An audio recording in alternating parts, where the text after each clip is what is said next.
My name's Addie from AdLib Creative. My husband works for a well-known auto parts retailer.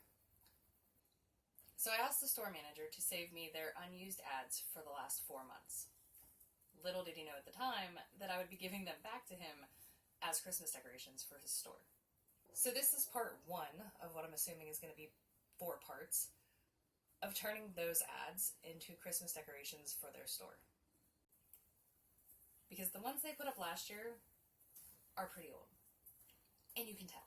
I'm sorry, but you know it's true. I'm going to be making a altered book page wreath using their ads. I'm actually going to make 4 of them.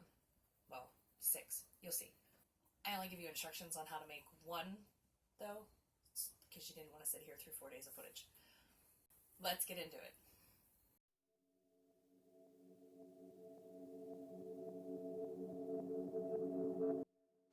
First, I'm laying all the ads flat so I can cut them into a single sheet. I'm using either a guillotine or a rotary cutter to cut down the folded crease line.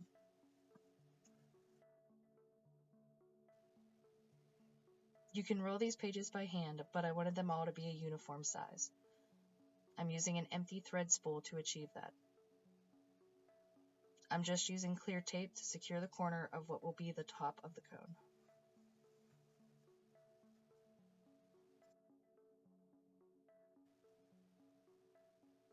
I suggest storing the cones inside of each other if you're going to be setting them aside for any amount of time.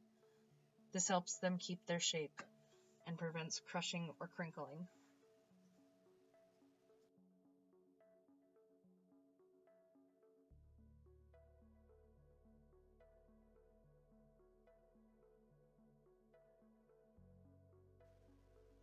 You're going to be rolling for a while, depending on how large or how many wreaths you plan on making. I'm stapling the bottom of the cones to give me a flat edge to glue them to the form. I'm cutting the excess off just below the staple because I don't want these wreaths to become too bulky in the center. Now to make my wreath form. I'm just using foam board and a round lid we had that was about the right size. I'm making small cuts at north, south, east, and west because it's easier to take out small sections instead of going around the entire circle. I'm using a low temp hot glue gun to glue the cones down to my form. Usually when making book page wreaths, the cones hang much further past the edge of the form, but I'm concerned with how these are going to be stored long term, so I'm only allowing the very top of the cone to hang over the edge of the form. I'm also overlapping the cones instead of laying them side by side. This is making my wreath flatter, but hopefully it makes it less fragile in the long run.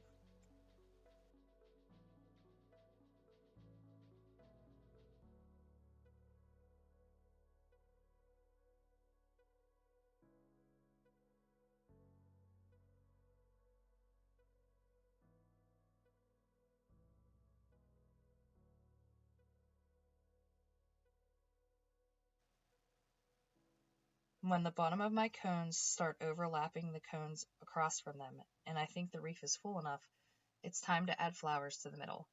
Of course, in store colors. If you're making a single-sided wreath, you can stop here. Because the store can't hang these outside in the winter, I'm making a second almost identical wreath to attach to the back. That way it can be seen from both inside and outside the windows.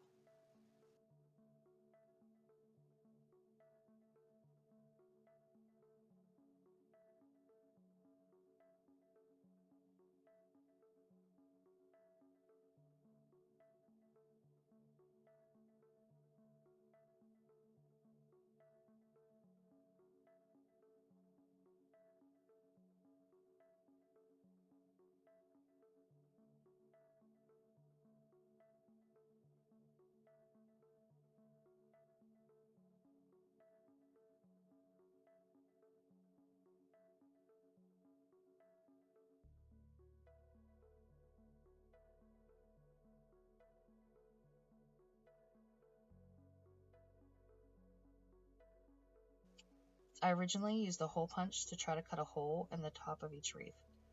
but it would have been easier just to use a craft knife.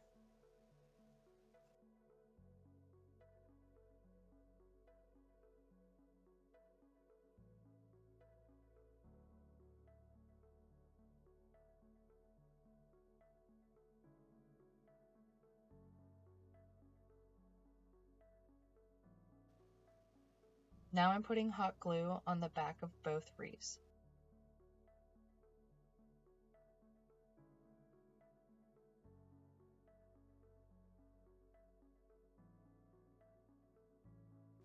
I'm trying to join them together without pushing too hard on either side and damaging anything.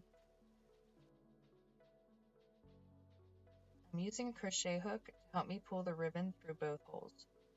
Then I'm tying a slip knot so that the length can be adjusted when they go to hang them in the store.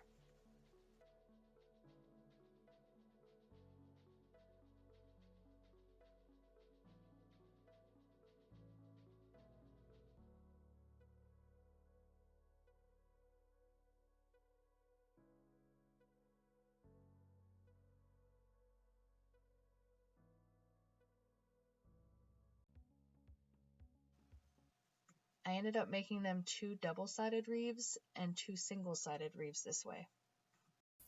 I hope you enjoyed the video. If you did, please like and subscribe, share with your friends.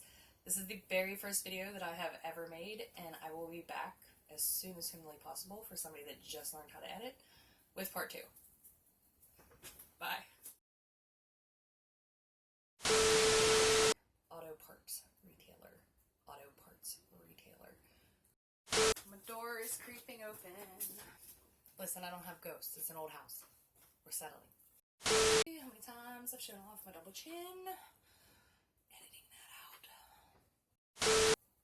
I literally have a blind daughter, and I hold my breath so she can't find me almost on a daily basis.